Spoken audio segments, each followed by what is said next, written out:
चॅनलला लाईक करा, शेअर करा आणि सबस्क्राइब करा। विद्यार्थ्यांनी मनातील न्यूनगंड बाजूला काढावा। डॉक्टर नामदेव नेटुरकर, र.भा. माडखोलकर महाविद्यालयात व्याख्यान। आत्मविश्वास व शिक्षणाबद्दलची तळमळ व जिद्द असेल तर परदेशामध्ये शिक्षण पूर्ण करून विविध क्षेत्रामध्ये नावलौकिक मिळवता येतो। यासाठी विद्यार्थ्यांनी आपल्या मनातला न्यूनगंड बाजूला काढावा असे आवाहन नामदेव नेटुरकर यांनी केले।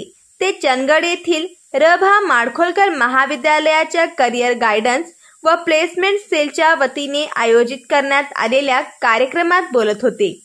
अध्यक्षस्थानी महाविद्यालयाचे प्राचार्य एस.डी. गोरल होते। नेटुरकर आपल्या भाषणात पुढे म्हणाले की ग्रामीण भागातील विद्यार्थ्यांनी आपल्या मनातला न्यूनगंड काढून टाकला पाहिजे। मोफत शिक्षणाबरोबरच परदेशामध्ये वेगवेगळ्या क्षेत्रामध्ये शिक्षणाच्या नोकरीच्या विविध संधी उपलब्ध असतात। यासाठी भरमसाठ पगाराच्या नोकऱ्या उपलब्ध असतात।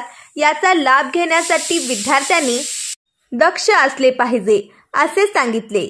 यावेळी बोलताना विनीत हिमानी यांनीही विविध उदाहरणे सांगून भारतामध्ये व परदेशामध्ये शिक्षणामध्ये होत असणाऱ्या विविध घडामोडींचा आढावा घेऊन विद्यार्थ्यांना मौलिक असे मार्गदर्शन केले। अध्यक्षीय समारोप करताना प्राचार्य एस.डी. गोरल यांनीही विद्यार्थ्यांच्या मनामध्ये जिद्द व इच्छाशक्ती असेल तर संधीचे सोने करता येते।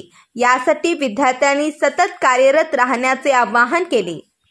प्रास्ताविक R.N. साळुंखे यांनी करून आपल्या महाविद्यालयाच्या प्लेसमेंट सेलच्या वतीने शेकडो विद्यार्थी विविध कंपन्यांमधून नोकरी करत असल्याचे सांगितले। आभार S.S. सावंत यांनी मांडले।